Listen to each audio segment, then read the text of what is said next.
Hello everyone, आप सभी का स्वागत है मेरे चैनल पर। आज हम लोग अपने इस वीडियो के माध्यम से इस महान शख्सियत को अपने शब्दों के माध्यम से श्रद्धांजलि देने की कोशिश करेंगे और इस महान व्यक्ति के संघर्ष को जानने की कोशिश करेंगे और साथ ही साथ इनके जीवन से प्रेरणा लेने की कोशिश करेंगे जो हमें हमारे जीवन में सफलता प्राप्त करने में बहुत मदद करेगी। नमस्कार, आप सबका स्वागत है। आज हम लोग डॉक्टर भीमराव अंबेडकर जी के जन्म दिवस पर उनके जीवन के बारे में, उनके संघर्ष के बारे में इस वीडियो के माध्यम से कुछ जानकारी इकट्ठे करने की कोशिश करेंगे। वैसे देखा जाए तो ये व्यक्ति इतने महान हैं, इतने विशाल इनका व्यक्तित्व है कि शब्दों से इनके व्यक्तित्व की व्याख्या नहीं की जा सकती, मगर फिर भी मैंने एक छोटी सी कोशिश की है कम से कम शब्दों में ज़्यादा से ज़्यादा जानकारी इकट्ठी की जाए। चलिए शुरू करते हैं। इनके जीवन का एक बहुत अच्छा कोट है, इनके द्वारा लिखा गया शब्द है कि जीवन लंबा होने के बजाय महान होना चाहिए। ये शब्द अपने आप में बहुत गंभीर मायने रखते हैं, ज़रा सोच कर देखिएगा। चलिए इनके बारे में थोड़ा सा ज़्यादा जानकारी लेने की कोशिश करते हैं। इनका पूरा नाम भीमराव अंबेडकर था और इनका जन्म दिवस है 14 अप्रैल 1891 और जिस दिन इनको स्वर्गवास प्राप्त हुआ था वो 6 दिसंबर 1956 था। इनके पिताजी का नाम रामजी मालोजी सकपाल था और माताजी का नाम भीमाबाई था। इसीलिए इनके माताजी के नाम से ये भीम शब्द आया है और पिताजी के नाम से ये राम शब्द आया है। चलिए इस वीडियो में आगे ये भी जानेंगे कि आखिरकार ये अंबेडकर शब्द कहाँ से आया। डॉक्टर बाबा साहब अंबेडकर नाम से ये ज़्यादा प्रचलित है। डॉक्टर भीमराव अंबेडकर या बाबा साहब अंबेडकर के नाम से ज़्यादा प्रचलित हैं। ये एक गजब के प्रतिभाशाली व्यक्ति है। ये भारतीय बहुज्ञ है, मतलब बहुत सारे ज्ञान को अर्जित करने वाले व्यक्ति हैं। विधिवेत्ता है, अर्थशास्त्री हैं, राजनीतिज्ञ हैं और समाज सुधारक भी हैं।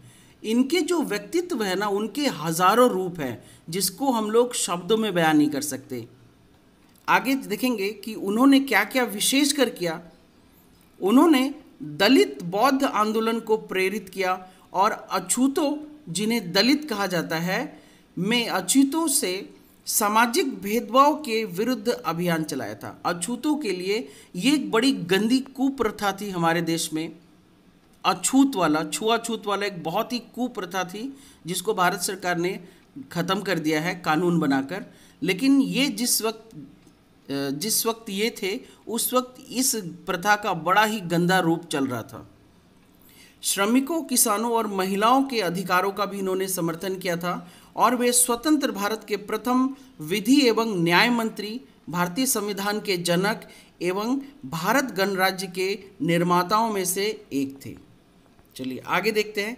एक और इनके बारे में मैंने कुछ शब्दों के द्वारा इनके व्यक्तित्व को दर्शाने की कोशिश की है कि पानी से नहाते हैं वो लिबास बदलते हैं, लेकिन जो पसीने से नहाते हैं वो इतिहास बदलते हैं। ये शब्द पूरी तरीके से अंबेडकर जी के ऊपर पूरी तरीके से ये शब्द सूट करता है उनको, क्योंकि हम लोग अभी जब इनके संघर्ष के बारे में जानेंगे तो शायद हम जो इनके बारे में उतनी जानकारी नहीं रखते वो भी इनके व्यक्तित्व के आगे शत शत नमन करेंगे, ये मेरा विश्वास है। इनके शैक्षिक संबद्धता के बारे में ज़रा देखते हैं। इन्होंने मुंबई विश्वविद्यालय से बीए किया, कोलंबिया विश्वविद्यालय से एमए किया, पीएचडी किया और एलएलडी किया, फिर लंदन स्कूल ऑफ इकोनॉमिक्स से एमएससी किया और डीएससी भी किया, और साथ ही साथ ये इन्होंने बैरिस्ट्री भी किया था लॉ से, और इसीलिए ये बहुत सारे डिग्रियों के धारक थे और ये सारी डिग्रियां इन्होंने अपने क्षमते, अपना बुद्धि के बल पर प्राप्त किया था। इनका व्यवसाय वकील भी थे, प्रोफेसर भी थे, राजनीतिज्ञ भी थे और साथ ही साथ ये पेशे से विधिवेत्ता, अर्थशास्त्री, राजनीतिज्ञ, शिक्षाविद, दार्शनिक, लेखक, पत्रकार, समाजशास्त्री, मानव विज्ञानी, शिक्षा विशद, धर्मशास्त्री, इतिहासविद, प्रोफेसर, संपादक, पता नहीं और कितने सारे व्यक्तित्व के ये मालिक थे। यहाँ तो शब्दों में सिर्फ इतना ही है, और मैंने शुरू में ही कह दिया था कि इस विशाल व्यक्तित्व को शब्दों के द्वारा व्याख्या करना बहुत कठिन है। धर्म के तौर पर अगर देखेंगे तो जन्म तो हिंदू पंथ में ही हुए थे, परंतु इन्होंने 1956 में बौद्ध धर्म को अपनाया था। इनको किन किन पुरस्कारों से सम्मानित किया गया? बोधिसत्व पुरस्कार 1956 में मिला, भारत रत्न मिला 1990 में। ये विषय चर्चा की वस्तु है। और पहले Columbian ahead of the year time 2004 में मिला, और द ग्रेट इंडियन 2012 में मिला। इन पुरस्कारों से इस महान व्यक्तित्व को सम्मानित किया गया। चलिए आगे ज़रा सा इनके बारे में कुछ जीवन की रोचक कथाएं हैं, कुछ रोचक जानकारियां हैं, वो समझेंगे। गवर्नमेंट हाई स्कूल में इनके पिता ने अपने बेटे का नाम भीवा रामजी आम्बडवेडकर रखा था। आम्बडवेकर इनके बचपन का नाम भीवा था। आम्बेडकर का मूल उपनाम सकपाल की बजाय आम्बडवेकर लिखवाया था, जो कि आम्बडवे गांव से संबंधित था। एक्चुअली इनके यहाँ का प्रथा था कि जिस गांव के लोग होते हैं नाम के साथ गांव को भी लिखा जाता है। तो इनके बचपन का नाम तो भीवा था ही, तो इनके नाम के साथ आम्बेडकर की जगह पर आम्बडवेकर लिखा हुआ था। एक ब्राह्मण शिक्षक कृष्णा केशव आम्बेडकर, ये ध्यान रखना होगा, क्योंकि ये जो शिक्षक होते हैं ना, ये शिक्षक ही ऐसे होते हैं जो शिक्षा का प्रकाश देते हैं और किसी बच्चे को बच्चे से छात्र बनाते हैं। तभी वो, जब तक वो बच्चा छात्र नहीं बनेगा तब तक वो भविष्य में कुछ नहीं कर सकता है। अपने भविष्य का अगर निर्माण करना हो तो आपको एक बच्चे से छात्र बनना होगा, तभी आप विद्या ग्रहण कर पाएंगे। आगे देखते हैं। एक ब्राह्मण शिक्षक जिनका नाम था कृष्णा केशव आम्बेडकर, ये इनसे इतना ज़्यादा स्नेह रखते थे कि इन्होंने देखा कि ये तो दलित घर से है, इसको बहुत सारे मुसीबतों का सामना करना पड़ेगा, इसलिए उन्होंने अपना नाम आम्बडवेकर हटाकर आम्बेडकर कर दिया था। ये नाम इन्होंने इनको दिया था। और एक और शिक्षक दादा केलुस्कर कहते हैं, उर्फ कृष्णार्जुन केलुस्कर, इन्होंने राजा गायकवाड़ तृतीय से इसका परिचय करवाया था। और राजा गायकवाड़ ने इनके जो क्वालिफिकेशन है उससे इतना ज़्यादा प्रभावित हुए कि राजा गायकवाड़ जो बड़ौदा के राजा थे और ये तृतीय वंशज थे, इन्होंने अपने एक योजना के तहत न्यूयॉर्क स्थित नगर कोलंबिया विश्वविद्यालय में स्नातकोत्तर की शिक्षा की छात्रवृत्ति प्रदान की थी। बहुत बार पूछा जाता है कि ये तो उतने अमीर घर से, संपन्न घर से नहीं थे, फिर अमेरिका कैसे चले गए पढ़ने के लिए? तो अमेरिका जाने का यही कारण था कि इनको छात्रवृत्ति मिला था। और अक्टूबर 1916 में लंदन से इन्होंने बैरिस्टरी का कोर्स किया और उसमें प्रवेश लिया। साथ ही साथ लंदन स्कूल ऑफ इकोनॉमिक्स में भी इन्होंने प्रवेश लिया, जहाँ पर इन्होंने पीएचडी की डिग्री, डॉक्टरेट जिसको कहते हैं, वो कंप्लीट किया। तो ये तो इनके शैक्षणिक से जुड़े हुए थे। अब जरा इनके समाज सेवा और राजनीतिक उपलब्धियों के बारे में हम लोग जानेंगे कि 1927 तक डॉक्टर अंबेडकर ने छुआछूत के विरुद्ध एक व्यापक और सक्रिय आंदोलन प्रारंभ किया। कारण था कि उस समय पूरे भारत के समाज में छुआछूत एक गजब का कुप्रथा चल रहा था। लोग इस चीज़ को बड़ी गंदगी तरीके से लेते थे। पता नहीं क्यों नहीं, इंसान को ही भूल गया था और इंसान होकर इंसान में ही भेदभाव करता था और इस समाज के लोगों के साथ बड़ी ही गंदी व्यवहार किया जाता था। तो इन्होंने प्रथम, लोगों के मन में तो रोष था ही, लेकिन इन्होंने पहली बार व्यापक रूप से इस विषय पर लोगों को जागृत करने का काम किया, लोगों को जागरूक किया और लोगों को उनके हक दिलाने के लिए आंदोलन का रूप दिलवाया। उन्होंने सार्वजनिक आंदोलन, सत्याग्रह और जुलूसों के द्वारा पेयजल एवं सार्वजनिक संसाधन समाज के सभी वर्गों के लिए खुलवाने के साथ साथ उन्होंने अछूतों को भी हिंदू मंदिरों में प्रवेश कराने का अधिकार दिलाने के लिए संघर्ष किया। बस आप ये सोच सकते हैं कि कितना मुसीबत था। वैसे अंबेडकर जी के बारे में मैं थोड़ी थोड़ी जानकारी और दे दूं कि ये पढ़ने के लिए इतने ज़्यादा इच्छुक थे और इतने ब्रिलियंट माइंडेड पैदा हुए थे लेकिन इनको क्लास में बैठने नहीं दिया जा सकता था। आजकल के बच्चे लोग पंखा के हवा के नीचे बैठकर भी पढ़ाई नहीं करते हैं, इनको क्लास से धुतकार कर बाहर कर दिया जाता था। ये बाहर खिड़की पे खड़े होकर या फिर गेट के पास बैठकर पढ़ते थे और शिक्षक इनको पढ़ाने के लिए बिल्कुल राज़ी भी नहीं थे। शिक्षक बड़े जाति के बच्चों को पढ़ाते थे, ये सिर्फ सुन सुनकर अपने ज्ञान को मजबूत किए। हम और आप सिर्फ सोच सकते हैं कि कितना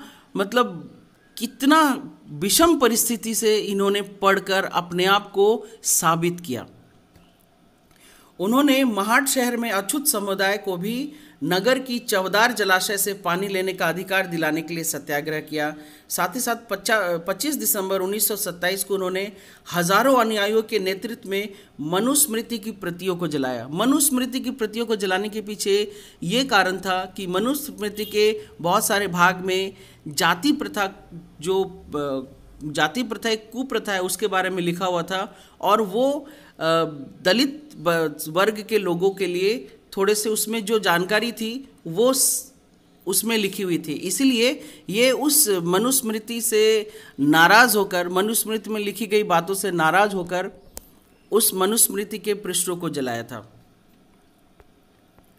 और 1930 में आम्बेडकर जी ने 3 महीने की तैयारी के बाद कालाराम मंदिर सत्याग्रह आरंभ किया था, जिसमें मंदिरों में दलित वर्ग के लोगों को घुसने के प्रवेश का इजाज़त नहीं होता था और इन्होंने प्रवेश के लिए आंदोलन किया था।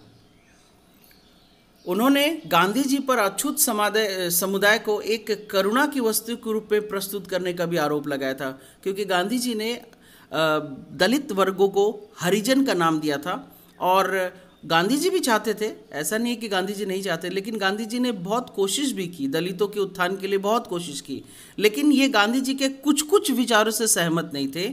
उनको गांधी जी से ये शिकायत था कि उनके चलते आलोचना भी हुआ बहुत बार, ये उनके साथ वो गांधी जी से असंतुष्ट इस विषय में थे कि गांधी जी ने अछूतों को एक करुणा की वस्तु के रूप में दर्शाया था।